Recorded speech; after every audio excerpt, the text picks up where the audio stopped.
मुझे कामयाबी नहीं मिली मेरी पार्टी को, पर फिर भी आ रहा हूं।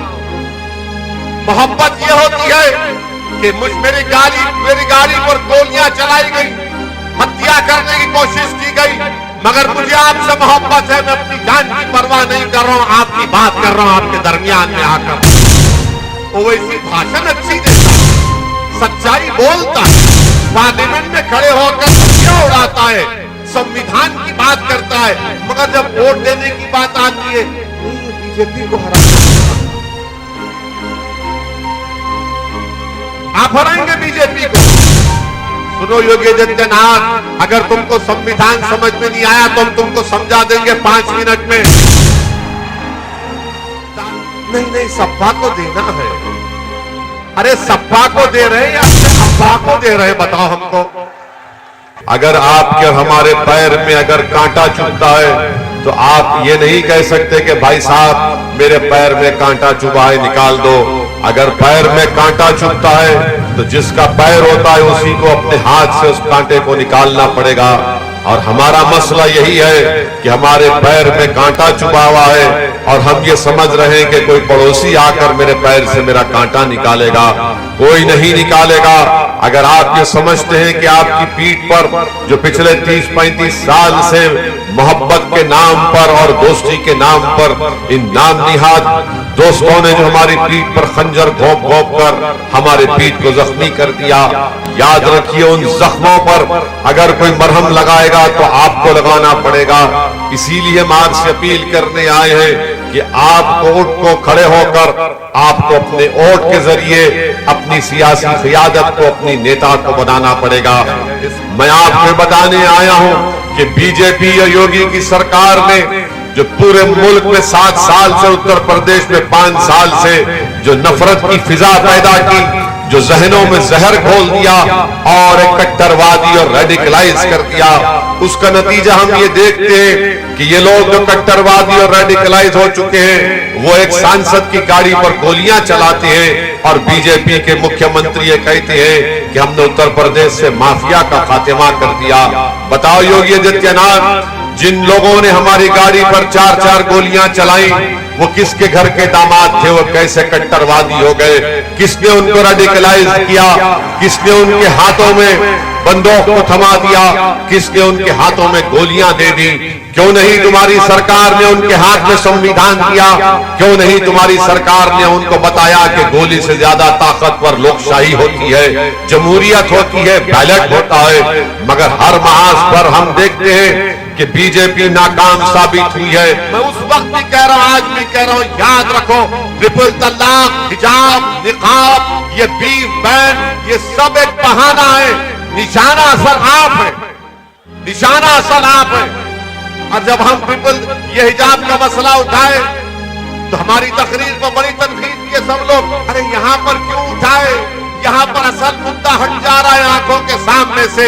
अरे तुम्हारी आंखों के सामने अगर मेरी बच्ची के कपड़े स्कूल के सामने उतारा जा रहा है, अगर वो मुद्दा नहीं है तो कौन सा मुद्दा है बताओ आप। योगी की सरकार ने ऐलान किया था, क्या ऐलान किया था कि CAA का प्रोटेस्ट हुआ तो हम पैसे वसूली करेंगे।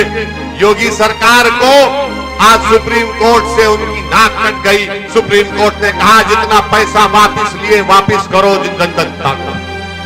CAA के ऊपर कानून बनाया था कि जिसकी प्रॉपर्टी का नुकसान हुआ चालान कर दिया, पैसा वसूली की स्कीम बनाई। सुप्रीम कोर्ट में योगी सरकार की इस फैसले को सुप्रीम कोर्ट ने रद्द कर दिया।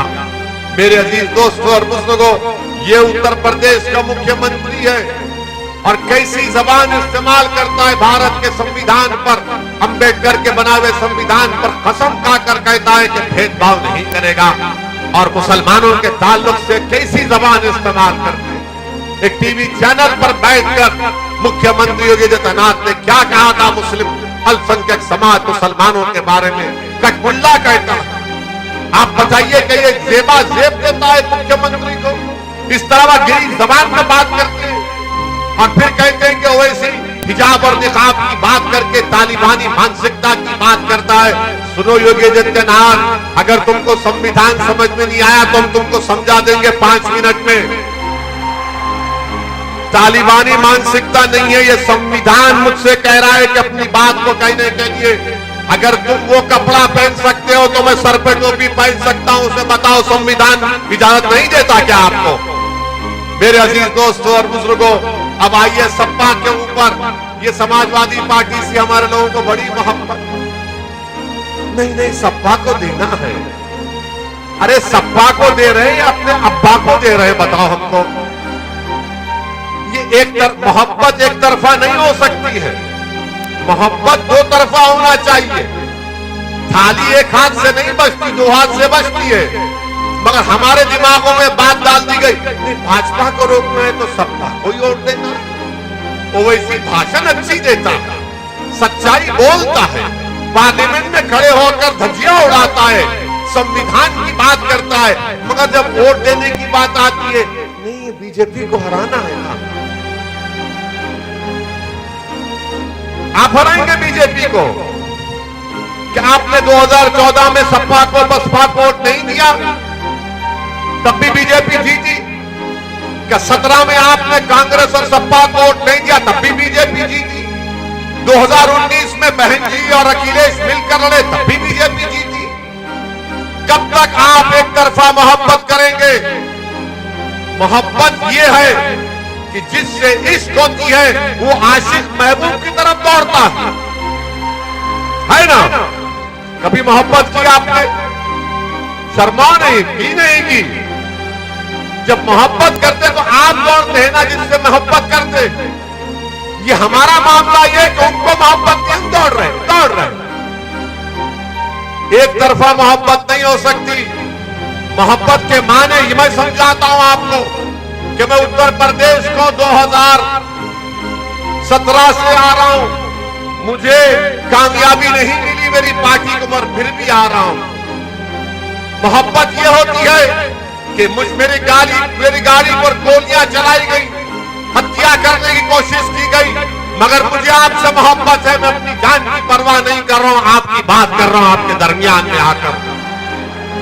मोहब्बत ये है कि अमित शाह ने कहा सिक्योरिटी ले लो, हमने कहा सिक्योरिटी की जरूरत नहीं, मैं अपने भाई बहनों के दरमियान में रहूंगा। ये मोहब्बत है। मगर यहां पर बाज लोग जो समाजवादी पार्टी की गुलामी करते, नहीं वोट उनको दे दो। अबे कितना वोट देंगे? अब नारा लगाते समाजवादी के लोग, ए भैया तुमको जवानी कुर्बान, दादा ने कुर्बान कर दी तो बाबरी मस्जिद मिल गई क्या? अब्बा ने जवानी कुर्बान कर दी तो क्या मुजफ्फरनगर के लोगों को इंसाफ मिला? कि नौकरी मिली, शिक्षा मिली, पर क्या मिला? हमने वोट दिया। अरे कितना वोट दोगे? मोहब्बत ये है कि अपनी पार्टी को वोट दो। मोहब्बत ये है कि उसको वोट दो जो तुमको दीवाना वार चाहता है। मोहब्बत ये है कि तुम उसको वोट दो जो बेनफ्स होकर तुम्हारी लड़ाई लड़ता है।